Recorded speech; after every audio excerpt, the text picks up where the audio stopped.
Party जिंदाबाद, Bharatiya Janata party जिंदाबाद, नरेंद्र मोदी जिंदाबाद, नरेंद्र मोदी जिंदाबाद। बोलो सांचे दरबार की, सांचे दरबार की।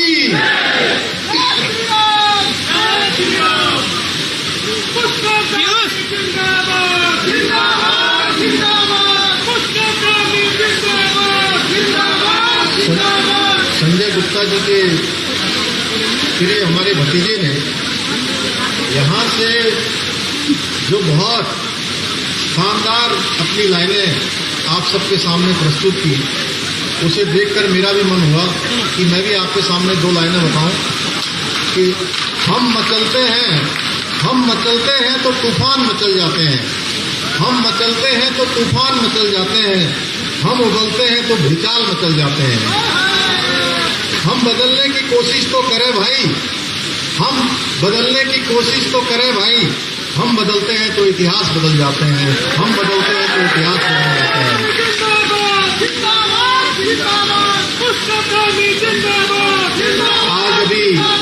आज अभी आप जिनको सुन रहे थे, आप सबके अत्यंत ही प्रिय, आप सबके चहेते और आप सब लोगों के लिए, चाहे वो किसान भाई हो, चाहे हमारी बहनें हो, माताएं हो, नौजवान हो, बिल्कुल चाहे गरीब हो, मजदूर हो, हर किसी के लिए पिछले लंबे समय से विधानसभा के बाहर हो या मैं पहले इनके साथ साथ हम विधायक हम साथ होते थे, तो तब भी मैं देखता था। और अब मैं जब से मुख्य सेवक बन गया तो इनके पास घूम फिर के क्या होता है कि आज ये मेरे लक्सर की ये समस्या दूर कर दो, मेरे यहाँ की ये बिजली की समस्या दूर कर दो, ये मेरी सड़क बनवा दो, यहाँ मेरे यहाँ मूर्ति लगवा दो, यहाँ बिजली का पोल लगवा दो, ये मेरी सड़क बनवा दो, ये खड़ंजा बनवा दो, ये नाली बनवा दो, हमारी आंगनबाड़ी बहनों का जो है आप दाम बढ़ा दो, गन्ने का दाम बढ़ा दो, धान के किसानों की खरीद का इंतजाम कर दो। इसके अलावा इनकी जबान पर कुछ रहता नहीं है। ये मैं सोचता हूँ कि 24 घंटे में से अगर ये 3-4 घंटे सोते होंगे तो उस सोते समय में भी इनको लक्सर की जनता और आप सब लोग याद आते हैं।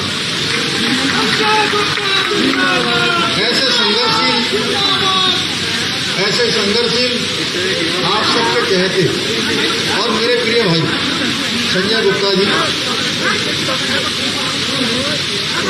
और मंच पर विराजमान हमारे आप सबके बहुत ही लोकप्रिय, अत्यंत प्रिय हमारे बाबा जी, जिनको आप सब लोग स्वामी यतीश्वरानंद जी, जिनको जानते हैं आप सब लोग भली भांति, हमारे कैबिनेट मंत्री, इस हरिद्वार जनपद के प्रभारी, उच्च शिक्षा के मंत्री, स्वास्थ्य मंत्री, सहकारिता मंत्री, प्रोटोकॉल मंत्री भाई धन सिंह रावत जी, हमारे बहुत वरिष्ठ नेता और हम सब लोगों के, मेरे संजय गुप्ता जी के और जो है स्वामी जी के, हमारे तीनों के अभिभावक, आदरणीय नरेश बंसल जी राज्यसभा के सांसद, हमारे बहुत ही लोकप्रिय विधायक भाई देशराज चौनवाल जी, हमारे भारतीय जनता पार्टी के जिलाध्यक्ष डॉक्टर जयपाल सिंह चौहान जी, हमारे भाई गौरव गोयल जी, मीना डुर्की, अमरीश गर्ग जी, हमारे अध्यक्ष नगर पालिका परिषद लक्सर, जिला महामंत्री भाई आदेश सैनी जी, जितेंद्र चौधरी जी, नितेंद्र चौधरी जी, श्यामवीर सैनी जी, सुनील सैनी जी, आशुतोष शर्मा जी जो मंच का संचालन कर रहे हैं, और मंच पर विराजमान सभी हमारे वरिष्ठ पदाधिकारीगण, हमारे दूर दूर से आए हुए मेरे सभी बड़े बुजुर्ग, सभी उपस्थित माताएं, बहनें, मेरे नौजवान साथियों, सबसे पहले तो आप सब लोगों ने इतनी गर्मजोशी से आज हम सब लोगों का, मेरे साथ आए हुए सभी अतिथियों का आपने स्वागत किया है, इतनी गर्मजोशी से, इतने उत्साह से, इतने स्नेह से हमारी माताओं, बहनों ने, नौजवान साथियों ने, बड़े बुजुर्गों ने, सभी हमारे प्यारे प्यारे बच्चों ने, सब ने जो आज यहाँ पर मेरा अभिनंदन किया है, मैं भी आप सबका अभिनंदन करता हूँ, शीश झुका के आप सबको प्रणाम करना चाहता हूँ। साथियों, मैंने 3 जुलाई को मुख्य सेवक के रूप में काम करना शुरू किया। हमारा लक्ष्य है कि समाज के अंतिम छोर में खड़े हुए व्यक्ति तक हमारा शासन पहुंचना चाहिए। हमारा सिद्धांत है अंत्योदय का सिद्धांत कि समाज के अंतिम छोर में जहां किसी की नजर नहीं जाती है वहां तक भी हमारी सरकार की सुविधाएं जानी चाहिए। हमने प्रण किया है, हमने ये संकल्प लिया है कि समाज के अंतिम छोर में खड़े हुए व्यक्ति तक हम अपनी सरकार को पहुंचाएंगे। इसके लिए हमने सरलीकरण का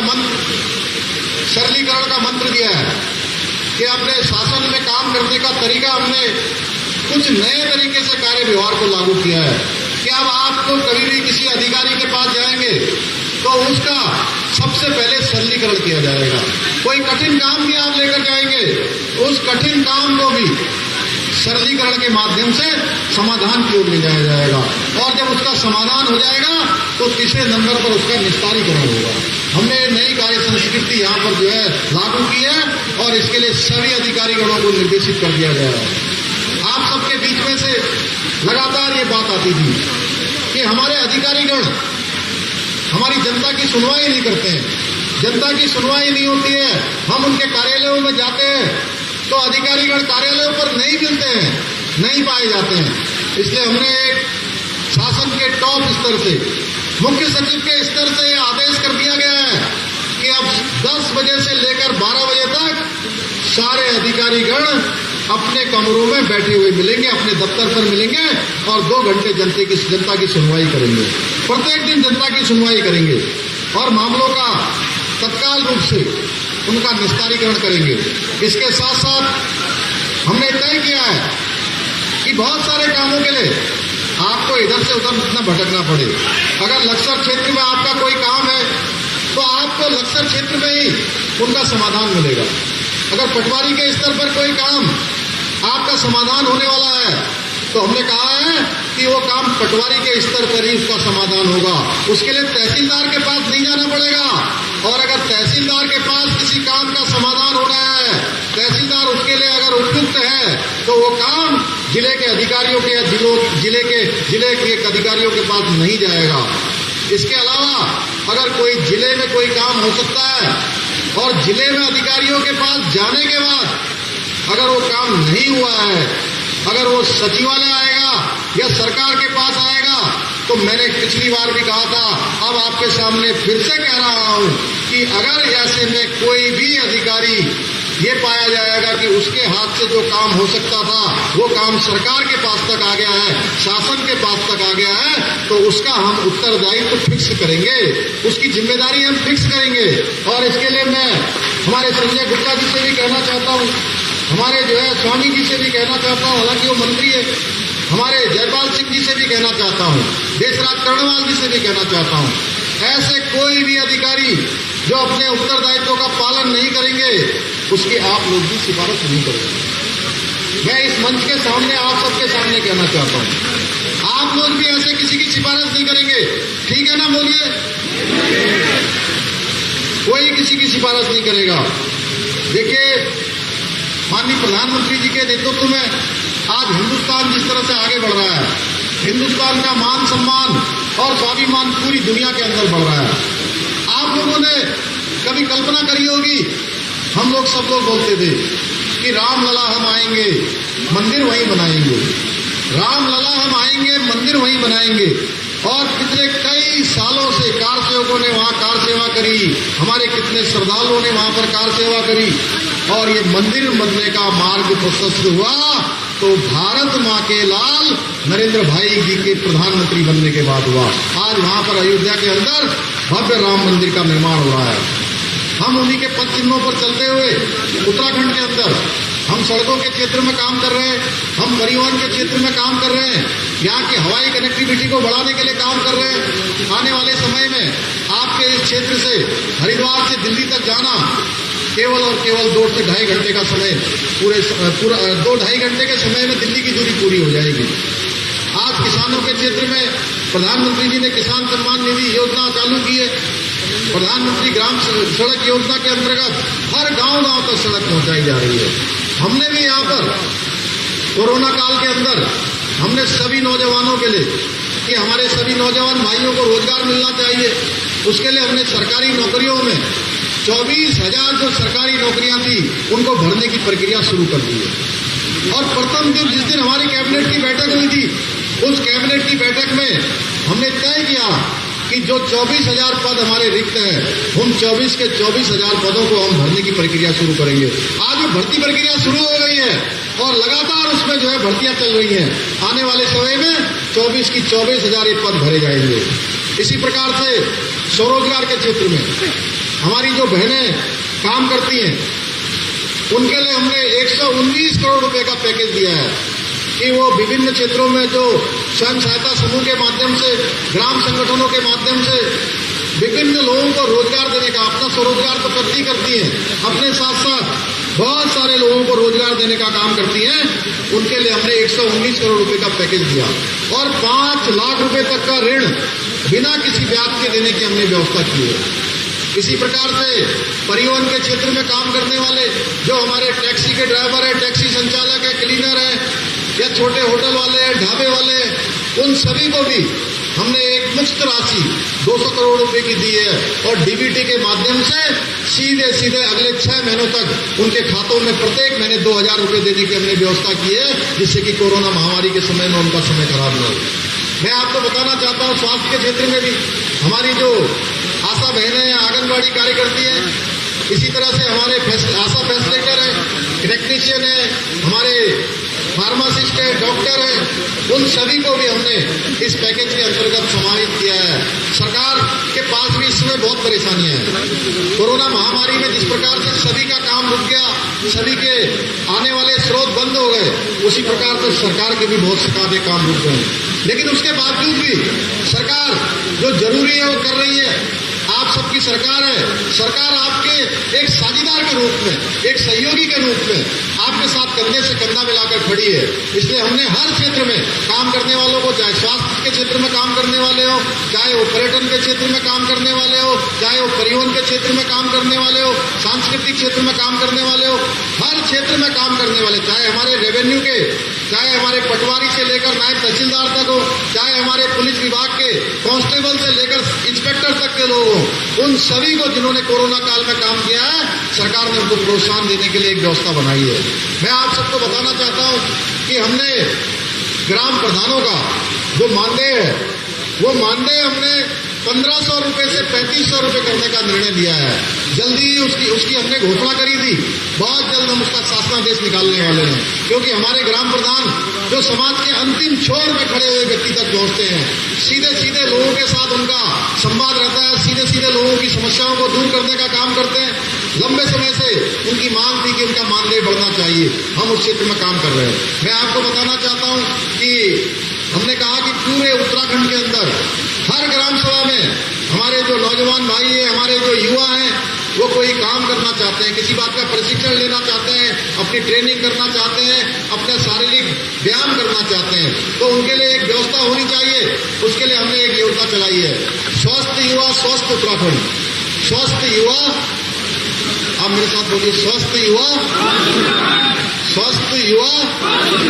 स्वस्थ उत्तराखंड। इसके अंतर्गत हमारे यहाँ पर जितनी ग्राम सभाएं हैं, सारी ग्राम पंचायतों में हम एक एक ओपन जिम खोलने वाले हैं, एक एक ओपन जिम खोलेंगे, जिसमें पैरेलल बार समेत सारी व्यवस्थाएं होंगी। और हमने पिछले दिनों पीटसेठ में वीर चंद्र सिंह गढ़वाली जी, जो पेशावर कांड के नायक थे, जिन्होंने अंग्रेजों के सामने निहत्थे भारतीयों पर गोली चलाने से मना कर दिया था, ऐसे वीर चंद्र सिंह गढ़वाली जी के पुण्य दिवस पर हमने ये घोषणा की थी। उसका भी हम जल्दी शासनादेश निकालने वाले हैं। नौजवान युवाओं के लिए हमने नौकरी में जो समूह ग है, इन सारी परीक्षाओं में 1 साल का समय आपका बर्बाद हो गया। आपके 1 साल के समय की बर्बादी को भरने के लिए हमने 1 साल की समय अवधि बढ़ा दी है। अब सरकारी नौकरियों में आवेदन करने के लिए जिसकी समय सीमा 35 वर्ष होती थी, वो 36 वर्ष तक लागू रहेगी। इसी प्रकार से जो फार्म भरे जाते थे, आवेदन पत्र भरे जाते थे, उन आवेदन पत्रों को भरने के लिए अब आपको कहीं झांकना नहीं पड़ेगा, किसी के आगे हाथ नहीं फैलाना पड़ेगा कि मुझे फार्म भरना है, 1,500 रुपए 2,000 रुपए की मुझे जरूरत है। अब सरकार ने इसकी व्यवस्था कर दी है। हमने निर्णय किया हमारी सरकार ने कि हम अब किसी भी आवेदन पर जो भी जितनी भी प्रतियोगी परीक्षाएं होंगी उन सारी प्रतियोगी परीक्षाओं को निःशुल्क करवाएंगे, किसी भी आवेदन पर कोई शुल्क नहीं लेंगे। हम लगातार काम कर रहे हैं। जो बच्चे हमारे मेधावी बच्चे हैं, जो अपनी प्रारंभिक परीक्षा पास कर लेते हैं, प्रारंभिक परीक्षा पास करने के बाद चाहे वो पीसीएस की परीक्षा हो, चाहे वो आईएएस की परीक्षा हो, चाहे वो हमारे लोक सेवा आयोग की परिधि में आने वाली परीक्षाएं हो या हमारे एनडीए हो, सीडीएस हो, इन सारी परीक्षाओं में जो प्रारंभिक परीक्षा प्री एग्जाम पास कर लेंगे, प्री एग्जाम पास करने के बाद उनको आगे की परीक्षा के लिए अगर उनके परिवार में आर्थिक स्थिति ठीक नहीं है तो उनके लिए भी हमारी सरकार ने 50,000 रुपए की व्यवस्था कर दी है। आगे पढ़ने के लिए उनके लिए व्यवस्था कर दी है। हम लगातार इस क्षेत्र में काम कर रहे हैं, चाहे कोई क्षेत्र हो। अभी हमारे संजय भाई कह रहे थे आंगनबाड़ी बहनों के लिए मैं स्वयं करना चाहता हूं, हमारी आशा बहनों के लिए हम करना चाहते हैं।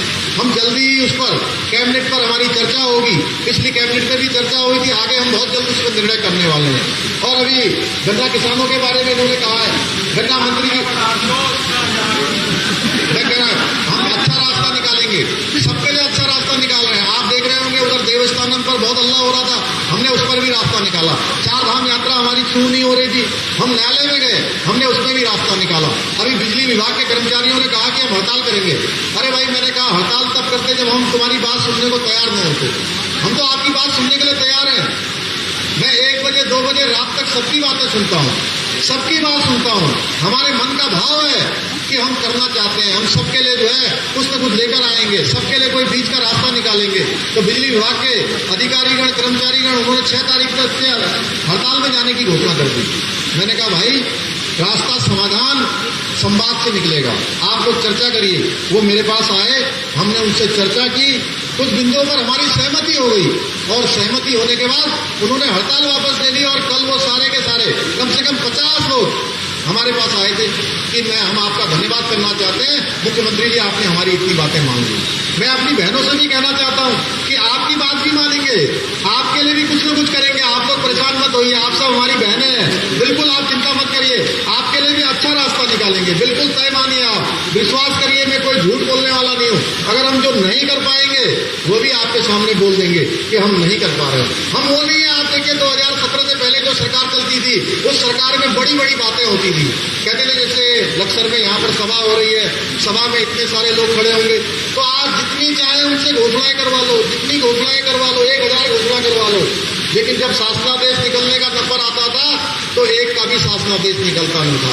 मैं आपसे संकल्पबद्ध होकर कहना चाहता हूँ, वचनबद्ध होकर कहना चाहता हूँ कि हम जो भी यहाँ से घोषणा करेंगे उन सारी घोषणाओं के आदेश निकलेंगे, उनके शासनादेश निकलेंगे, जिनके हम शिलान्यास करेंगे उनके सबके लोकार्पण होंगे। जो काम हम शुरू करेंगे वो काम सारे के सारे पूरे होंगे। जिस प्रकार से अभी प्रधानमंत्री जी अभी 2 दिन पहले यहाँ ऋषिकेश में आए थे और प्रधानमंत्री जी ने, मैं सच बताऊं आपको, प्रधानमंत्री जी का जो विजन उत्तराखंड को लेकर है, जो उनका एक लगाव उत्तराखंड की धरती से है, वो अपने आप में एक ऐसा लगाव है जिसको शब्दों में भी व्यक्त नहीं किया जा सकता है। प्रधानमंत्री जी का जिस प्रकार से यहाँ के आगे इस प्रदेश को बढ़ाने की सोच है, उसको लेकर उन्होंने कहा है कि ये उत्तराखंड जब 2025 में 25 साल का उत्तराखंड होगा तो 25 साल का ये उत्तराखंड हिंदुस्तान का नंबर 1 राज्य होगा हर क्षेत्र में, चाहे वो हमारा पर्यटन का क्षेत्र हो, चाहे हमारा कृषि का क्षेत्र हो, चाहे वो चिकित्सा शिक्षा का क्षेत्र हो, चाहे स्वास्थ्य का क्षेत्र हो, हर क्षेत्र में उत्तराखंड नंबर 1 का क्षेत्र होगा। उसके लिए हम सब लोगों को तैयार होना है, सारे नौजवानों को, सारे युवाओं को। जिस रास्ते पर आज देश को प्रधानमंत्री जी ले जा रहे हैं, आज हिंदुस्तान का मान सम्मान स्वाभिमान पूरी दुनिया के अंदर बढ़ा रहे हैं। आप देखिए, आपको मैं बताता हूं कि आज 1962 में भारत और चीन का युद्ध हुआ। भारत और चीन का जो युद्ध हुआ, मैं एक सैनिक का बेटा हूं, एक सैनिक का बेटा होने के नाते जब जब युद्ध की बात आती थी मेरे मन में एक शंका होती थी। मेरे मन में ही नहीं, हिंदुस्तान के करोड़ों करोड़ लोगों के मन में शंका होती थी कि आखिर हिंदुस्तान की सेना जो इतनी हमारी अदम्य साहस और वीरता का परिचय देती है, वो सेना के ऊपर भी कहीं न कहीं थोड़ा बहुत ये होता था कि कैसे इतना मुकाबला होगा, पहली बार मोदी जी के नेतृत्व में जो गलवान की घाटी में हुआ, वहां पर हमारे 20 सैनिक शहीद हुए। उन शहीद सैनिकों ने और देश के नेतृत्व में मोदी जी ने हमेशा के लिए उस संदेह को समाप्त कर दिया कि कोई भी दुश्मन हमारी ओर आंख उठाकर देखेगा तो उसके छक्के छुड़ा दिए जाएंगे, उसको खदेड़ दिया जाएगा। ये हिंदुस्तान की सेना ने साबित कर दिया। मैं आपसे कहना चाहता हूं, आज बहुत सारे संजय गुप्ता जी ने यहां से बहुत सारी मांग रखी है और मैं इन सारी मांगों पर निश्चित रूप से गंभीरतापूर्वक अमल करूंगा। और संजय गुप्ता जी और हम आज के साथी नहीं हैं, हम बड़े पुराने साथी हैं, हम लोग मित्र हैं, बहुत पुराने मित्र हैं, जितना ये आपके क्षेत्र के बारे में सोच रहे हैं। और मैं जानता हूं आप लोग इनसे कितना प्यार करते हैं। मुझे इसमें कतई संकोच नहीं है, कहने में कोई संदेह भी नहीं है। जिस प्रकार से आज आप हजार की संख्या में आए हैं, आपने संजय गुप्ता जी को और मुझे अपना आशीर्वाद दिया है, मैं इसके लिए आभारी हूं। और आपकी एक एक बात का संज्ञान लेते हुए हमारी सरकार उस पर काम करेगी। आज के अवसर पर संजय गुप्ता जी ने जो यहाँ पर मुझसे कहा है, तो उसमें मैं कुछ बातें आपके सामने रखना चाहता हूँ कि विधानसभा क्षेत्र लक्सर के अंतर्गत इन्होंने कहा है लक्सर में खेल मैदान का निर्माण कराना है। तो मैं घोषणा करता हूँ कि लक्सर क्षेत्र में खेल के मैदान का निर्माण किया जाएगा।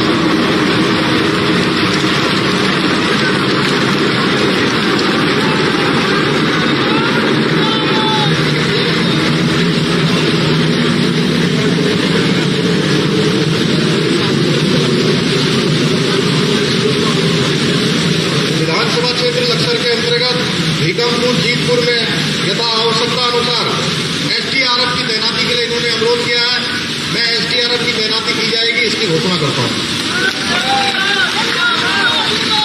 भीकमपुर जीतपुर में इन्होंने कहा है कि वहां पर अक्सर जो है पेड़ गिर जाते हैं, जिससे विद्युत बंद हो जाती है, लाइट बंद हो जाती है।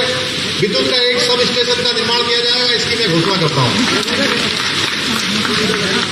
गंगा नदी के बांध पर हरिद्वार भोजपुर बालावाली सड़क पे भी इन्होंने अनुरोध किया है, मैं इस सड़क का भी निर्माण किया जाएगा, इसकी घोषणा करता हूं।